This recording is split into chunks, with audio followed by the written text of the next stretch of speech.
Well, thank you, David, for that nice introduction and the invitation and opportunity to be here with all of you today.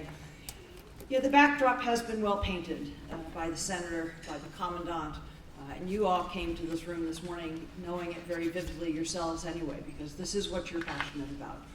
This is why you've come to Washington and why you do all the great work that you do in your home states and your home projects. So, David's right. Any of us who have had the opportunity to fly in space, we know better than the metaphor that whoever named this planet Terra way back when, was just way off the mark. It really should have been called Aqua. And it's the deep blue of the ocean itself. It's also all of the water you see in the clouds and the glaciers, and the knowledge that the atmosphere itself is essentially a thin liquid. So that is what we depend on. The water in this system, from the salt to the fresh, and the dynamics, the interconnections that make all these systems work together to create the living planet that we enjoy. As recently as when I was an undergraduate, you could take a cartoon of the Earth that showed, mountains and a glacier, a nice blue sky, some white clouds in the ocean, maybe some green forest on the side of the mountain. And you could make an academic career by picking one color. I think I'll do the green forest bit. Oh, I think I'll do the brown rocks and dirt, or the dark blue of the ocean, or the light blue of the atmosphere. And it really is just in the last several decades. I would trace it to about the time of NOAA's founding, frankly, the 70s or thereabouts, arguably driven a goodly bit by the broadened understanding of our planet that the space age has given us, that we really came to recognize it's actually the fluxes and connections between the systems that we most need to understand. And so if you're going into the earth sciences today, sure, there still are very deep probings of fundamental processes in a narrow realm that are important to advance, but far the greater importance and far the greater activity now lies in trying to understand the interconnections and the interworkings and the fluxes. So if you're an ocean scientist today, whether you think you're starting in the physics or chemistry side of things, you quickly will come to be engaged with the biological side, and vice versa. That is really a key thing, and to me, as I listen to all that has been said by the senator, by the commandant, I see these threads weaving back and forth through all these conversations.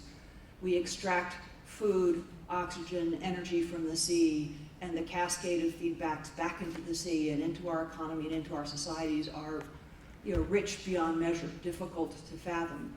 And that intricacy is maybe part of why we find it so hard to get our head completely around the importance of the oceans to all of our lives. My home is in central Ohio. I frequently tell people who think soybeans, maybe Great Lakes, but really farm field soybeans, good old central Ohio. You tell those people that 50% of what determines the strength or weakness of their winter is going to be hotter or colder than usual, wetter or drier than usual. In central Ohio, in Des Moines, Iowa, 50% of that is determined by a planetary heartbeat in the Central Pacific. Ditto if you're living in the upper plains of India. 50+% of what drives the signal you will experience as weather and climate is the ocean. So we all depend on, and we all feel it every day in the weather and the climate that we experience, the heartbeat of the ocean. But it's many other facets in supplying our oxygen, in securing and enabling the rich ecosystems that we depend on, in keeping the ocean itself healthy, which is an indispensable part of keeping the planet itself healthy. That's a little bit obscure and hard for the everyday person to get a hold of. NOAA was created in 1970 out of a growing recognition that it was only by bringing a focus, bringing into one place our oceans and our atmosphere and driving to understand each of them more richly and their interaction much more richly, that we could begin to have any hope of having scientific information and insight and what we now call environmental intelligence, timely, reliable, actionable information that could better inform the decisions that are made every single day by individual citizens, by businesses, and by communities. And that remains what drives and inspires all of us at NOAA to this very day. We're a science-based services agency.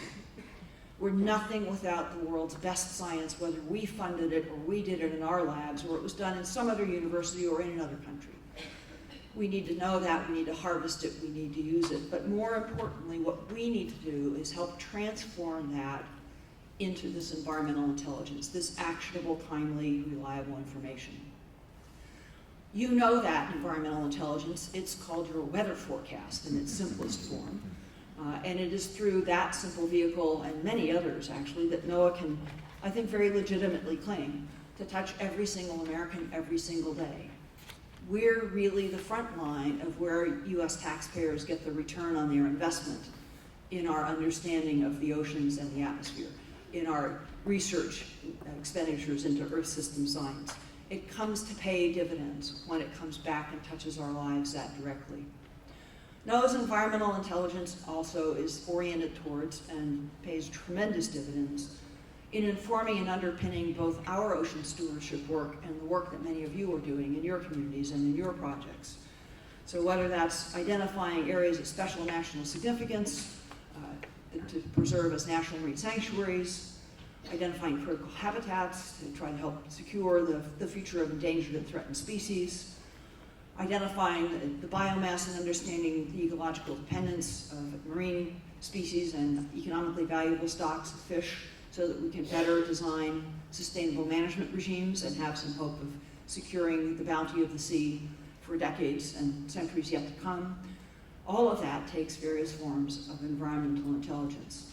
Knowledge of the Earth that gets off the pages of the journals and into action and into our lives in really, really meaningful ways. One of the key things that we're pushing hard on in the agency right now goes along those very lines. You know, if you think about it, we've got a longer history and really an easier measurement problem when it comes to understanding the atmosphere and turning that understanding into practical prediction like weather forecasts. The ocean poses a harder challenge. Satellites can whiz around the planet at 17,000, 20,000 miles an hour, a lap around the planet in 90 minutes. And seeing through the atmosphere is much easier than seeing through the ocean. And that's why it's been possible to have almost simultaneous snapshots of the condition of the atmosphere, the physics of the atmosphere, and the skin of our planet, the land cover, the surface temperature of the ocean, the surface color of the ocean. But it's much, much harder to get a synoptic sense of the ocean, even just of the seafloor. It's been said several times, we know more about space than we do about our oceans. We certainly have far better maps of the moon and of Mars than we have of our own seafloor. That's not just due to benign neglect, it's also due to these fundamental physics, that it's a harder problem to get that kind of map, that kind of resolution. So a research ship, in the time a satellite goes all the way around the Earth, a research ship has maybe done 15 or 20 miles. Against this expanse of the ocean, it's like trying to map this room with an ant. It's a tough problem. And then there's the other tough point of we're talking about a volume. We're talking the largest habitable volume on our planet is the ocean. And the range and diversity of what lives in that ocean, as the Census of Marine Life made so vividly apparent not long ago, we only very dimly understand. We almost don't know how to begin to design a sampling strategy. So those are real world challenges that we're up against when it comes to the prospect of trying to develop some predictive skill in understanding and managing our living oceans that might start to be akin to the predictive skill we have with our atmospheric system. It's a tall order, but we're tackling it at NOAA.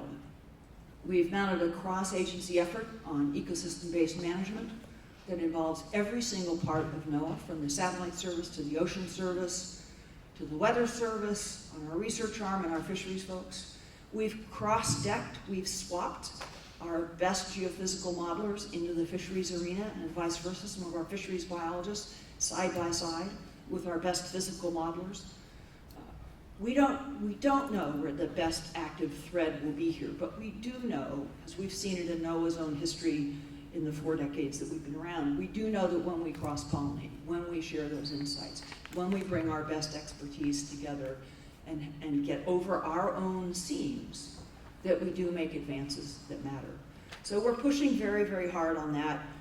We're seeking from the Congress in the current budget year and this coming one, we're looking for advances on our funding on ecosystem-based management, on better understanding of coastal ecosystems, on all of these different fronts. There are a number of other things that give me some glimmers of hope.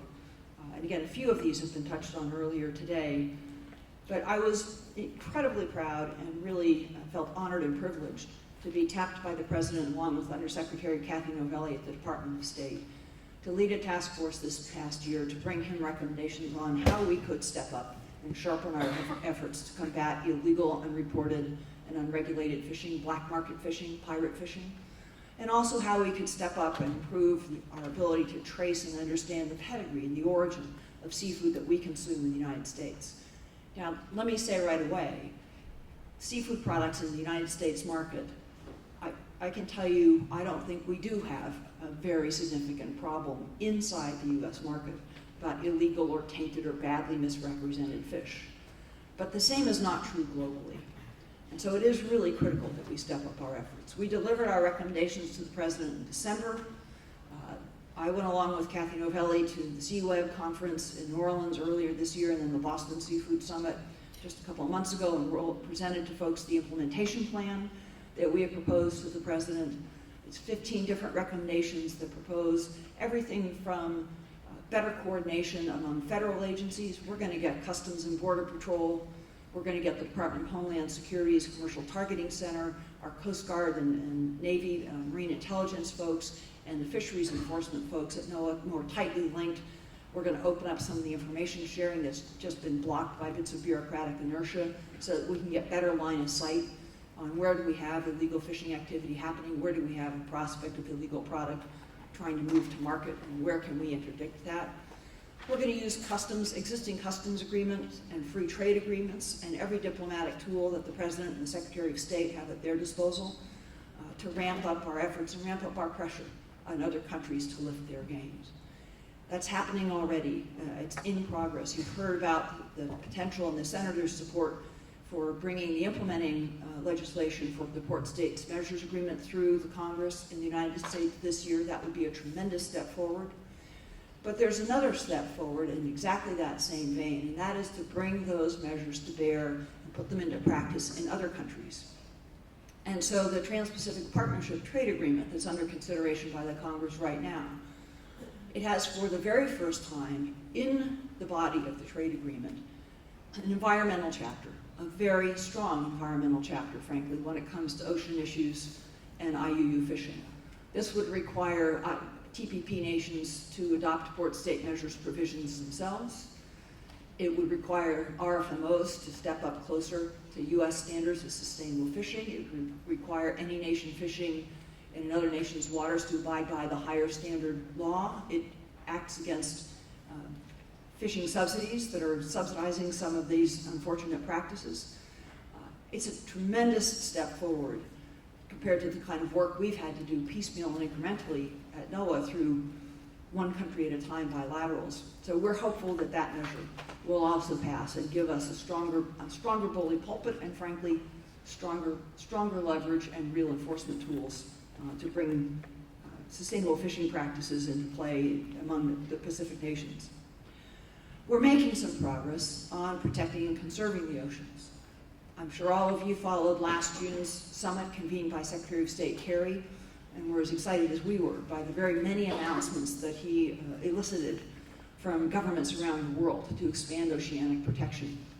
And in just the months since that meeting, I'm pleased to say that at NOAA, the area covered by our Thunder Bay National Marine Sanctuaries and Grand Lakes has expanded by almost a factor of 10, from just shy of 450 square nautical miles to 4,300 square nautical miles. And off the coast of California, we've put into place major expansions of our Cordell Bank and Farallones marine sanctuaries. The sanctuary nomination list, the process by which citizens and communities can propose to NOAA areas of special national significance, ecologically or culturally or historically, to also come under national marine sanctuary protection, that process is open. That list is open for consideration. And of course, NOAA played a central role last year in the President's designation of the Pacific Remote Islands new national monument, and we were delighted to be a part of that. I was even more delighted to hear the president remark after he finished signing that he still has ink in his pen. So keep an eye on that frontier as well. Something else we're doing at NOAA is we've put a new lens on our ocean and coastal portfolio, and frankly, on our entire portfolio. And the lens we've challenged ourselves to look through is resilience. And when we say resilience, when we talk about it and work on it at NOAA, you can think of a 3x3 matrix. Resilience always has to be understood to include societal, economic, and ecological dimensions. Those are the indispensable strands of DNA to resilience in any meaningful way for a natural system or a human system on this planet. And then the other three-way cut for NOAA is that we're focused on ocean resilience, coastal resilience, and water resource resilience. We have found this lens is helping us tremendously. It's sharpening our focus on the key scientific questions that if we can attack them and improve our understanding, can enable much further progress and advance on both conservation and management. It's helping us break down our own internal silos and work in a more transdisciplinary way. It's also sharpening our focus on where are the highest leverage, most valuable points in societal and human decision-making, that better information, sharper forecasts, keener assessments might help improve the quality of decision-making that's made there. It's bringing to the foreground, both within NOAA and in other venues, the value of natural capital and of looking at how we build after a natural disaster. This was a foreground consideration at White House level discussions following Hurricane Sandy. Conventional procedure and practice in our insurance regimes and our federal funding regimes limit you to building back to what existed before after a natural disaster. There's a sound incentive or a sound purpose here. That's to prevent someone who had a modest two-bedroom home from building back a McMansion on the taxpayer's dime or gouging their insurance company. But if you look at the world we live in today, if you look at the environmental change going on around us, and I'm with the Admiral on this point, that the change is clear. We live in a warming world, that's unequivocal. We're seeing trends and measurements and rates unlike have ever been seen on this planet in tens to hundreds of thousands of years. For those who want to say, well, the planet has gone through these phases before, my response would be yes, but it's never had 7 billion people on it and the scale of built economies and societies that we have today. The consequence to global stability, to peace, to international relations, to the viability of life in society, those consequences are huge. What is the exact cause out of the science? The jury's not out on that. The cause is very, very clear. There remains nonetheless open debate, but you don't have to have that debate to understand that we're moving into environments, we're moving into conditions that our world has never seen. And somehow, when Mother Nature deals us a blow like a Sandy or a Katrina, amid all of this evidence, it's becoming increasingly clear in the halls of government, in the corporate arena of insurance and reinsurance, that we must find ways to build forward to the conditions and risks we'll face in the future life of that community or that house or that wastewater plant, not to build back to what just got destroyed. That's no small deal. That's a tall order in terms of figuring out the economics and the measurements. It's a tall order socially, anthropologically, and politically, but the growing realization is an encouraging sign. And NOAA's been working hard in this domain as well. We've developed with the Army Corps of Engineers a set of rebuilding principles that allow and enable communities to better incorporate natural capital, nature's own defenses, green infrastructure alongside gray infrastructure. We're putting decision support tools into people's hands, from sea level rise viewers to coastal inundation tools to something we call Digital Coast, which is basically the multiple layers of information a community needs to consider when they're making any of their development or conservation decisions. We've developed habitat blueprints that integrate the ecological and hydrological factors essential to protecting and preserving species at 10 really iconic locales around United States waters, from West Maui to the Russian River in California, and down into Florida. And we're assembling multilateral, multi-sectoral, multi-party groups there to change the equation on the ground for valuable critical habitats and the species that depend on them. We're also attuned, as the Coast Guard is, to consequence management. So we don't get to make the call whether there will be drilling permits allowed or not in the Arctic or Atlantic waters. But in the Arctic in particular, as both the nation's weather forecasting voice of authority and as the civilian lead for oil spill response, we realize we have to be ready to deal with whatever may come our way. And so we're stepping up our efforts on weather and sea ice forecasting in high latitudes. We're the folks that make the sea ice onset forecast that really determine when the Coast Guard and BOEM require a drill rig to pull out and evacuate its site in the Arctic, so that there's enough window of time for the Coast Guard and us to respond should anything go awry. Trying to maintain those safety buffers if the course is set and these activities are going to happen is really where we come into play on that one. I want to just touch on one other thing. There's an endless list of things, obviously, with all the work that NOAA does, but let me make actually two other points. One is we too are concerned about the status of our ocean-going vessel capacity. NOAA currently has a fleet of 16 ships. These are indispensable to the fishery stock assessments we do, the maintenance of key observatories like our Arctic Baseline Observatory up in the Bering and Chukchi Sea, or Toga Tau Physical Oceanographic Observatory in the Central Pacific, to the blue water work that we do to understand highly migratory species and the physics and chemistry of the ocean, and to the nautical charting that we're responsible for in U.S. waters. That fleet will shrink to just half of its current capacity within 15 years if we do not begin to invest in new vessels now. Our vessels are aging as well. You can run your car as long as you want to and walk away from it on the freeway if you call that one wrong, but you can't do that with a ship. You've got to lay it up when certifications run out and when she begins to fail to meet the environmental requirements of our times. So ensuring that NOAA has the ocean-going capability to live up to the O in our name is a really very critical priority for us. Whatever that big number was that it takes to build an aircraft carrier, it only costs about $140 million to build an ocean-going ship for NOAA. And then the other thing I wanted to touch on is an experiment we launched just a couple of months ago.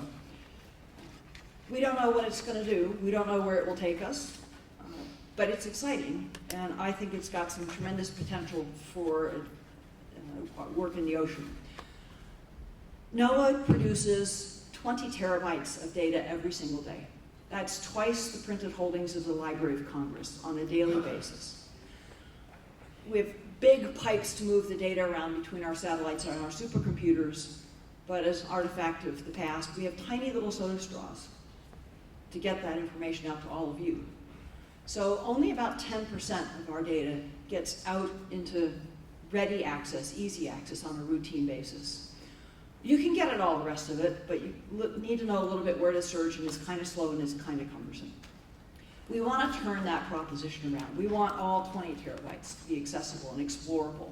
We want you and university students and entrepreneurs to be able to root through the data and find out where there may be insights, knowledge, new tools to bring this information into play that we haven't figured out. So we have just entered into 5 commercial R&D agreements with Google, Microsoft, Amazon, IBM, and the Open Cloud Consortium to try to port all this data out into the open world so that, again, you, scientists, innovators, can help us understand and recognize what the really valuable components of the data are. And we hope that will do 2 things. One is put better information tools into your hands and the hands of decision makers. And secondly is help us better understand which data, which measurements, which monitoring and assessment of this planet are of greatest value to the kinds of challenges and decisions that we all face as we work to try to conserve and preserve this amazing blue planet that we live on, and in particular, to ensure the bounty of the oceans endures for decades to come. Thank you very much.